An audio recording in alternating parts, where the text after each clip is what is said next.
We're talking tropes today, people. Hey everyone, it's Lindsay, and today I am talking about my favorite tropes to read about in literature. Actually, favorite tropes to write about too, because I like to write about my favorites that I like to read too.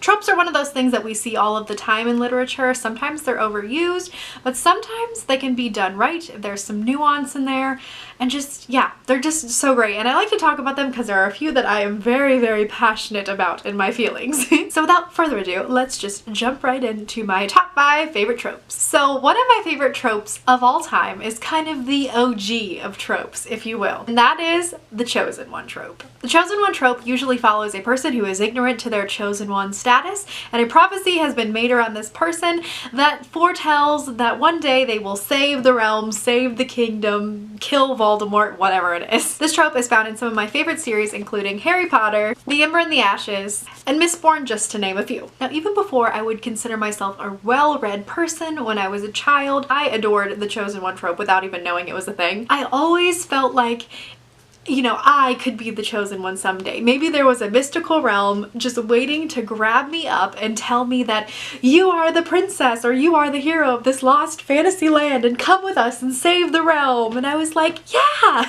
I just find that series and books that incorporate this trope are so whimsical and fantastical, and they just take you to places that you never thought you would be going. And I absolutely adore watching our poor baby main characters suffer through finding out, first of all, that they're this person they had no idea who they would, with this huge destiny that they feel totally unequipped to take care of, and it's just so fun. Now, my next favorite trope that I don't even know if it's like got a name, but it's kind of this thing that I like to see in novels, and that is the idea of these mystical oracle groups of scary people that live somewhere secluded and pass down judgments and or prophecies. So this usually goes hand in hand with the chosen one trope because, you know, the chosen one has to find out about the prophecy and someone had to make the prophecy, and usually it's these creepy band of creeps that give prophecies. So some books that have these kind of organizations in them are City of Bones by Cassandra Clare. This has the brothers in them. And we have the Augur and the Ember and the Ashes. There are the Steel Inquisitors and the Mistborn, and of course there are the Department of Mysteries in Harry Potter. It's not the exact same, but it still gives me that kind of elusive group of mysterious, maybe bad people. We don't really know. I really love this trope because I think it definitely amps up the creepiness factor in books that I just really love. I like to be creeped out when I'm reading. I don't know why. I like death and I like to be creeped out.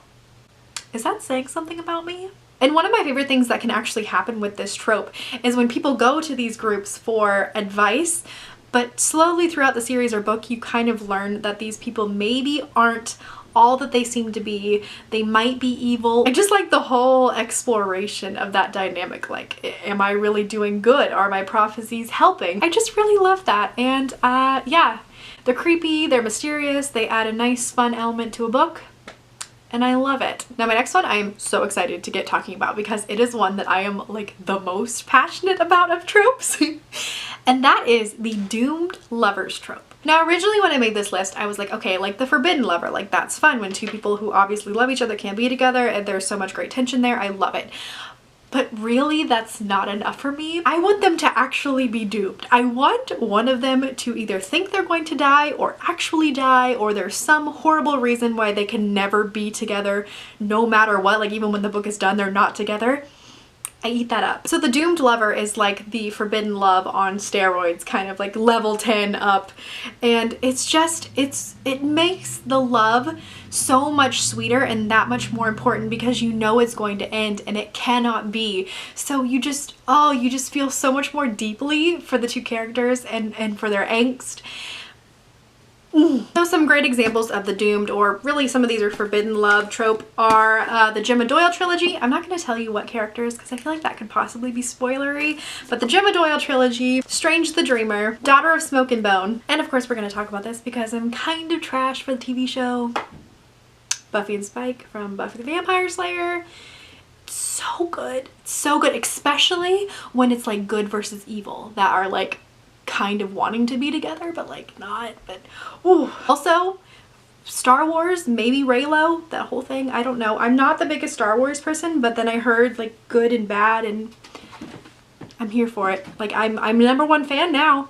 May the force be with all of us. The next trope that we're going to talk about that I love to see in literature is the boarding school trope. Now this happens obviously in Harry Potter, The School for Good and Evil, the Gemma Doyle trilogy, The Iron Trials, and throwback, but Blue is for Nightmares, which was the first YA book that I ever read, so this started it all. The boarding school setting I love so much because it throws together all of these characters that are very mismatched and sometimes with conflicting personalities and throws them into a place where they have to compete against each other and really just survive each other. I just love all of the shenanigans that students can get up to together, and it just really makes for some great storytelling. It's funny that I love this because the fact that I have never wanted to go to boarding school, and actually like even in college the idea of sharing a room with someone like repulsed me but I love watching other people struggle with it, I guess. So yeah, I love that trope. Please recommend me more books that have to do in a boarding school. I want to read. I can't get enough. So let me know down in the comments if you have any great recommendations. And for my last trope, we are going to talk about the trope of the one teenager who starts a rebellion. Titles that include this trope are obviously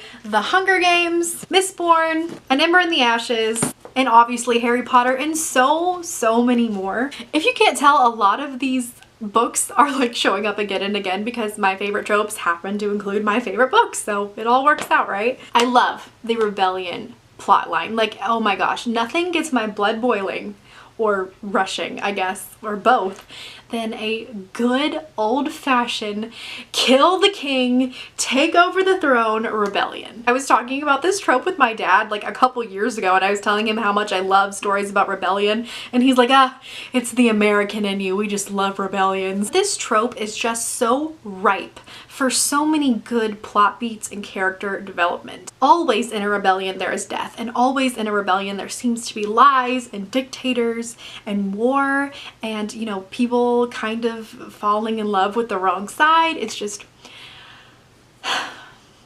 perfect. It's probably the reason too that I love Game of Thrones, because Game of Thrones is nothing but a giant rebellion. Like every year we have a new king or something and someone rebels against them, and it's gold, man. It's gold. Alrighty guys, so that's all I have for you today. Those were my top 5 favorite tropes. Let me know down below what some of your favorite tropes are, if you guys love these, if you love talking about them like I do, because I can tell my heart is thrumping and I'm getting really passionate about talking about some of these.